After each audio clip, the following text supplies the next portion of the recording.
So thanks very much, everyone. I think many in the room here that work in NTDs haven't been to this type of an event where NTDs meets the creative arts. So really thank you to Marianne and Kamran for putting such an event with a difference. We really do need to get the NTDs message out to new audiences and communicate differently, communicate outside ourselves. So listening to all of these fantastic ideas about how we can really share all of the amazing work and all of the fantastic progress in NTDs is really awesome. And all of the technical glitches to one side, I think it just shows how much you guys are trying to pull together and the content in the room. And as someone from a developing country, I'm quite pleased to see that technical hitches happen in the UK as well. So we are equal.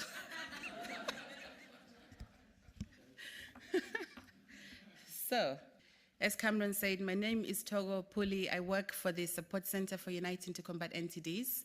Uniting to Combat NTDs is a global partnership of the signatories of the London Declaration.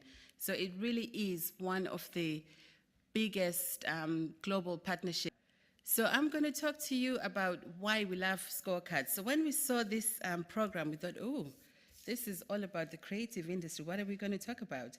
Communicating complex global health challenges. And we thought the scorecard will be something that we can put up there. We've got many of you who've been to the Uniting to Combat NTDs website would have seen the films, the animations, and some of the other ways in which we communicate. But I thought for this particular session, we will talk to you about what this scorecard is all about and why we love it. So this is a picture from the London Declaration. So this is 30th of January 2012. This is when the London Declaration was actually signed. And it's great that the ISNTDs team has chosen to host an event to celebrate the 5th anniversary of the London Declaration. So you can see there all of these key principles that assembled in London and signed the London Declaration. And as many of you know, it's very easy for people to come together, sit around a room, nice food and nice drinks flowing, and come up with many commitments. But what's actually more challenging is how to measure them and how to monitor them. So this is where the scorecard comes in. So these commitments, if you look at them, they're really ambitious. They were on the back of the WHO roadmap on NTDs. WHO had just released the roadmap for 17 NTDs, issuing the roadmap showing how they were going to achieve the 2020 goals for these diseases. And the partners that were assembled in London looked at the WHO roadmap and decided what they were going to do as a group of stakeholders to help WHO meet its roadmap. And they came up with the London Declaration, which is quite ambitious, and it talks about investments in R&D, it talks about pharmaceutical companies committing the drugs that are necessary to 2015. So these are really ambitious goals. But where the scorecard comes in, it was created to exactly measure and monitor progress on those commitments. So how do we make sure that those commitments that were made in London are actually being met?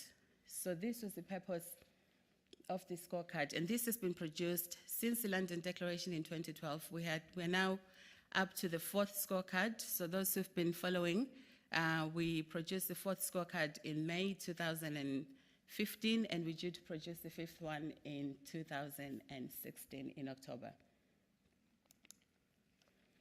And when you look at this scorecard, and this is why I thought, in terms of how you communicate complex global health issues, this is quite a simple traffic light system which we use, and it basically, in broad terms, when something is scored red, it shows that it's either delayed or additional action is required. When it's amber, it shows that it's delayed but achievements are anticipated.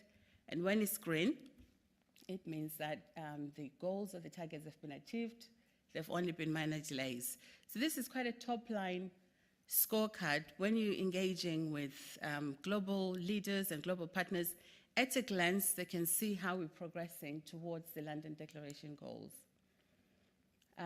What are the benefits? Again, we're able to track over on an annual basis where we are with the different diseases. And it's quite, underneath it sits tons of data. So data provided by NGDO partners, data provided by pharmaceutical companies on the drugs that have been donated. A whole range of partners produce the data.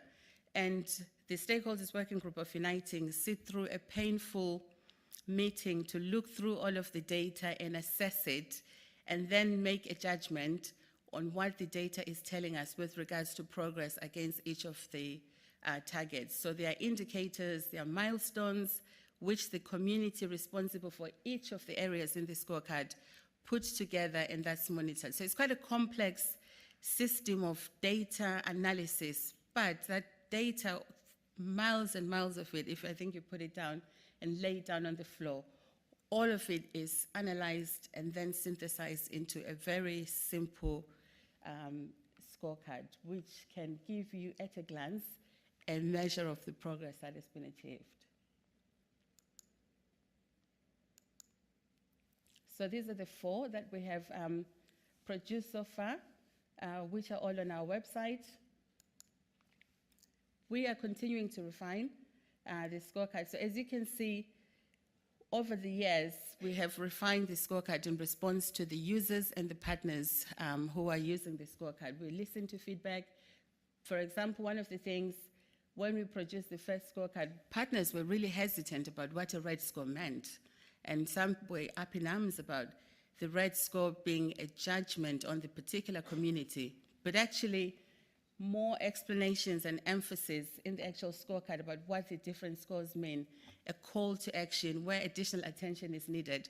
So people are becoming more comfortable with a red score if it's a genuine reflection of progress and action being required, rather than a judgment on the community that is involved in the area of work.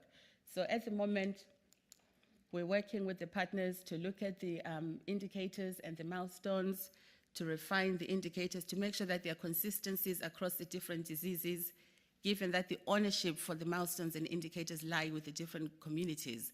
With that, you want to make sure as well that there is some uniformity in some of the indicators, so that if you look at something at a glance, you look at one disease, you're using similar measures for another disease. So this is a piece of work that we are working on at the moment. I've talked about how we've clarified the traffic light symbol, and then how we're looking at the consistent indicators across the different diseases. So I encourage you to have a look at the Uniting to Combat NTDs website and see all of the fantastic material that's on there, and to look out for the scorecard that's coming out in October 2016. Thank you.